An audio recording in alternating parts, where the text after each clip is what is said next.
Según el diccionario de la lengua española, un héroe es una persona que realiza una acción de forma abnegada, en beneficio de una causa noble. A lo largo de la historia, no han sido pocos aquellos que, fieles a sus principios, han dejado su nombre escrito en los libros de historia, pues estos no dudaron en poner su vida en juego, con el fin de evitar el daño a aquellos que se encontraban en peligro. Personas como estas merecen ser recordadas por los méritos que hicieron a lo largo de sus vidas. Es por esto que en el vídeo de hoy rendimos homenaje a un hombre que osó hacer frente a uno de los regímenes totalitarios más abyectos. Esta es la historia de Ángel Sanz Briz, el Ángel de Budapest.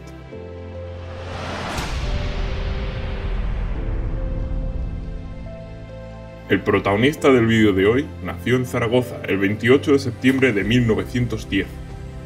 Acabó la carrera de Derecho poco antes del inicio de la Guerra Civil, durante la cual combatiría con el bando sublevado. Nada más acabado el conflicto fratricida en España, sería enviado a Egipto como encargado de negocios en la embajada española en el país. Tras contraer matrimonio, Sanz conocería su segundo destino laboral, Hungría. Para el año 1942, este era un país aliado del Eje, aunque aún no había iniciado el exterminio de la población judía del país. Pero eso, para desgracia de la población, estaba a punto de cambiar. En 1944, con el final de la guerra acercándose, Alemania ya se encontraba contra las cuerdas, momento en el cual se iniciaría la fase más execrable del plan de Hitler para eliminar a cuanto judío atrapasen cobardemente las fuerzas del régimen. Parte de esta nueva fase consistiría en la invasión de Hungría, a fin de posicionar un gobierno aún más radical en el poder, de tal modo que lo antes descrito ocurriese tal y como el dictador alemán dispuso. La nueva cabeza del gobierno húngaro sería el abyecto Adolf Eichmann, el cual se encargaría de la supervisión estricta del plan de exterminio en persona, desde la propia capital, Budapest.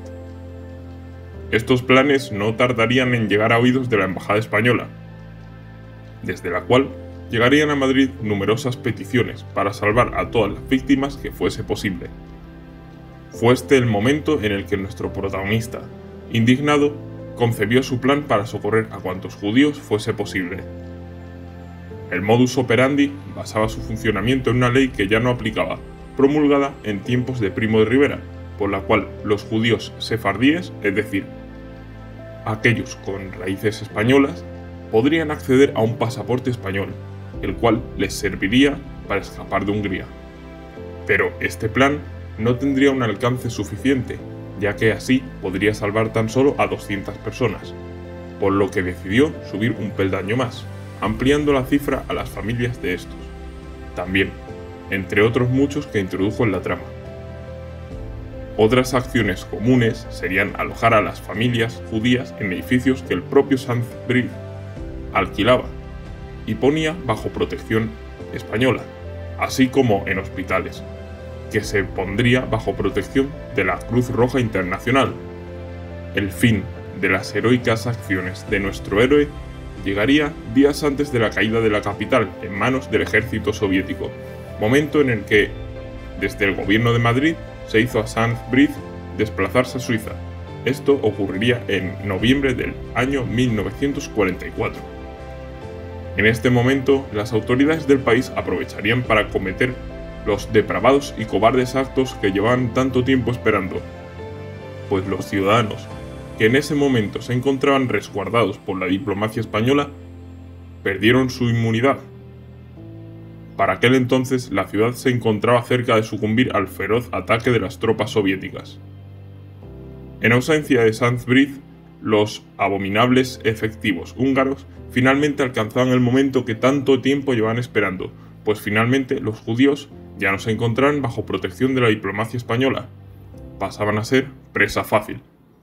En este momento entraría en juego de nuevo un conocido de nuestro héroe, Giorgio Perlasca, un veterano de la Guerra Civil Española de origen italiano, el cual ya había cooperado con el diplomático ausente, dotando de pasaportes falsos a muchos judíos húngaros para ayudarlos a escapar. En este momento, y aprovechando que en Hungría no se sabía que la salida de Santbriz era permanente, afirmó que esta era solo temporal. Con este simple engaño bastó para que los cobardes asesinos húngaros siguiesen sin atreverse a echarle el guante a los que aún se resguardaban en los edificios alquilados. Gracias a Perlaska, este grupo restante de judíos conseguiría protección hasta la caída de la ciudad, en manos soviéticas tras la caída del gobierno títere alemán. Una vez acabada la guerra, la carrera de nuestro protagonista seguiría en varios países, siendo embajador en Guatemala, Lima, La Haya y Bruselas.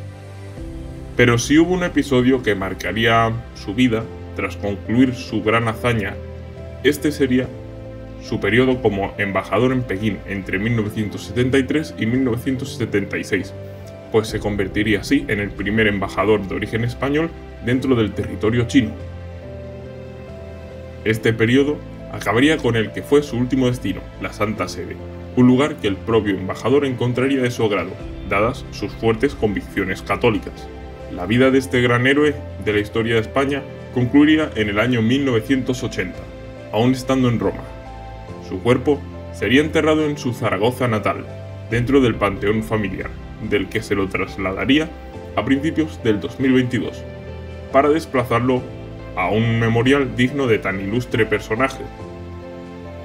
Otro reconocimiento de gran importancia que le fue concedido de forma póstuma sería el título de Justo entre las Naciones, otorgado por la Embajada israelí en 1966, aparte de los numerosos monumentos y lugares que llevan su nombre, para que nadie olvide jamás tan heroica hazaña.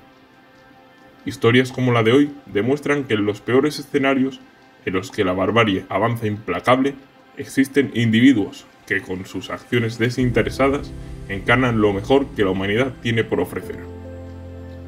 Es por esto que para terminar este vídeo hago una petición. Recordemos a nuestros héroes, y así sus acciones serán la inspiración de los de las generaciones venideras. Esto es Proyecto Sapiens, el canal de la gente curiosa.